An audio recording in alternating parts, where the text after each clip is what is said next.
Aloha everyone! Welcome to the Dream with Dani pop-up podcast. Yo soy Dani.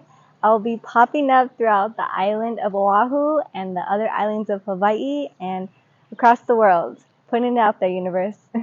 So this is actually my intro video, even though I already have a video.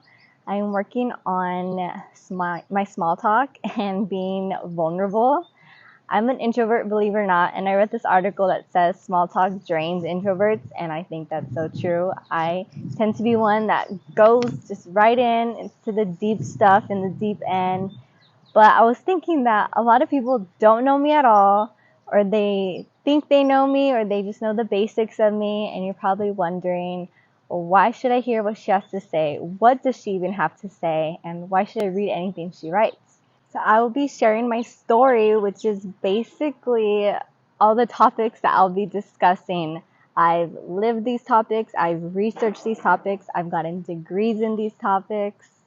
And yeah, I just want to share and help as many people as I can. If I can just inspire someone or just steer someone away from a certain direction and into another direction, then I'm happy. So I grew up in the city of El Monte, California, which is in Los Angeles County. Both of my parents and sets of grandparents were born and from Mexico. We got Durango and the F. And, shout out to those Mexican generational traumas and blessings. I love being Mexican so much. When I first moved to Hawaii, it was such a culture shock. So I've been living in Honolulu for the past 6 years. I'm the youngest of 6 from a blended family. I come from a very beautiful, dysfunctional family. There was a lot of abuse, a lot of physical abuse, mental, emotional, spiritual, financial, domestic violence, addictions, active addictions.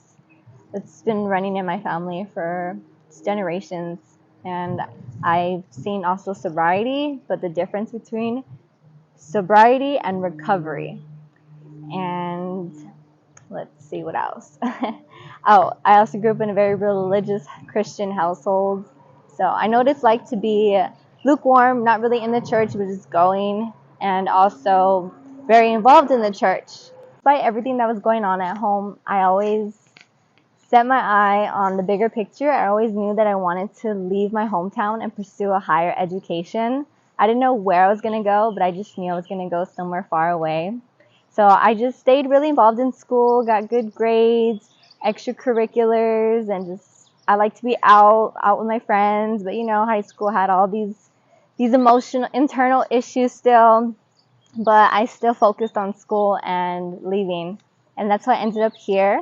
So I went to HPU my first year, Hawaii Pacific University, and I couldn't afford it. It was a private university, really expensive, but I didn't want to leave. So I hustled my way into Honolulu Community College. I got 2 jobs, and I made up my mind to stay here on the island and pursue my higher education.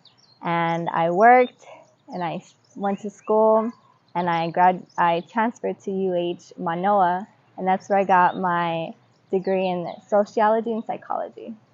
When I say hustle my way into a community college, it's because HPU, they didn't even want to give me my transcripts because I still owed them money. So that's why I had to work so much so I can pay off the HPU and my community college. So I got my classes together, and I made my own plan, and I found a counselor, and I begged her, and I was like, this is what I've taken, this is what I need. And so she overrid the classes for me. And yeah, I've always been super independent, just living on my own, but I've had a lot of angels and a lot of guides help me throughout the way that I'm so grateful for. I also got a certificate in Spanish, which is a complete accident. Even my psychology degree is a complete accident. I mean, even coming to HPU, there's a lot of things that, blessings in disguise. I have a lot of those in my story, but everything just always works out in some weird, miraculous way. But yeah, while I was going to college, I was working 6-year work weeks at a restaurant and a convenience store. I was going to school full time and I was partying full time. I was just lost. So aside from the generational traumas in my DNA, the traumas I stacked up, my programming from 0 to 7, I also stacked up a few along the way after that. I actually got hit by a car my first year living here. Yep, thank you, God. I've had stalkers. Did you know that if you need to get a restraining order, you have to file at the courthouse, not the police station?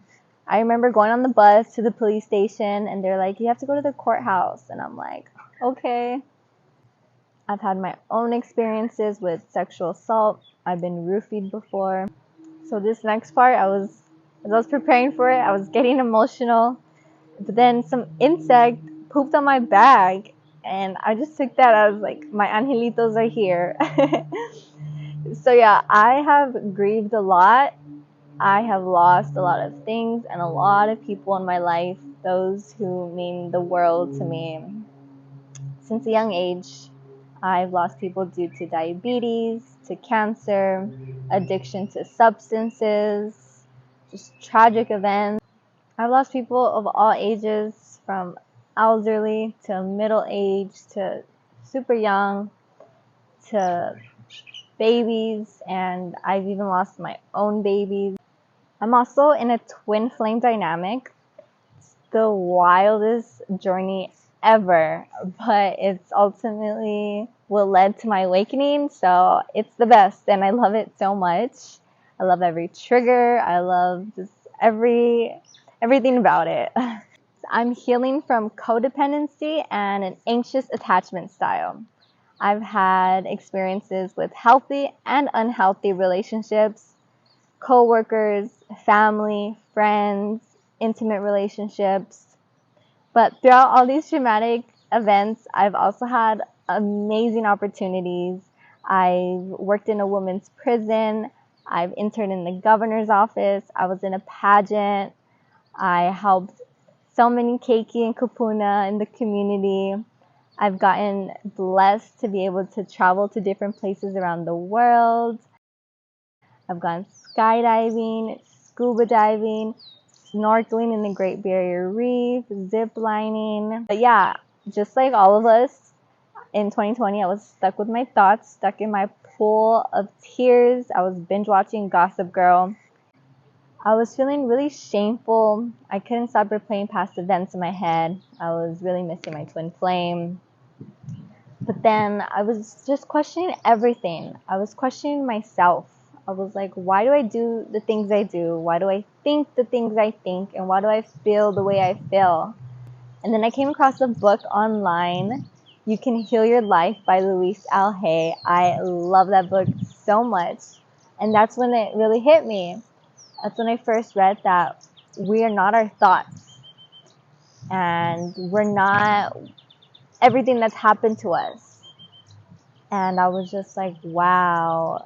And realizing that I am not my thoughts, that I am actually the soul, that I am pure and I am divine, that just changed everything for me.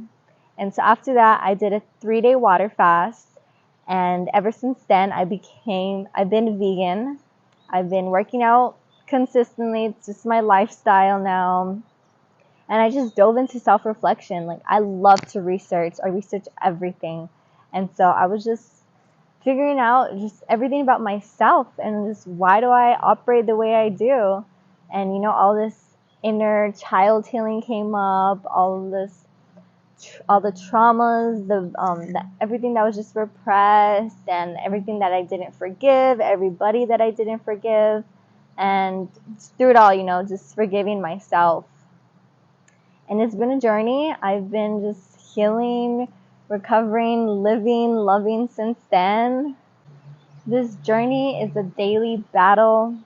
We got constant wins and losses, but I'm always learning something new every day about my inner world or my outer world. And I just want to share what I've learned and share what I've lived. A lot of people are going to be shocked about some of the things I said. I'm actually shocked myself. I have never shared my story like this before. And it's not even going in full details. And there's still a lot I haven't even said. But, you know, as I grow, as this podcast and this blog grows, we'll just see what unfolds.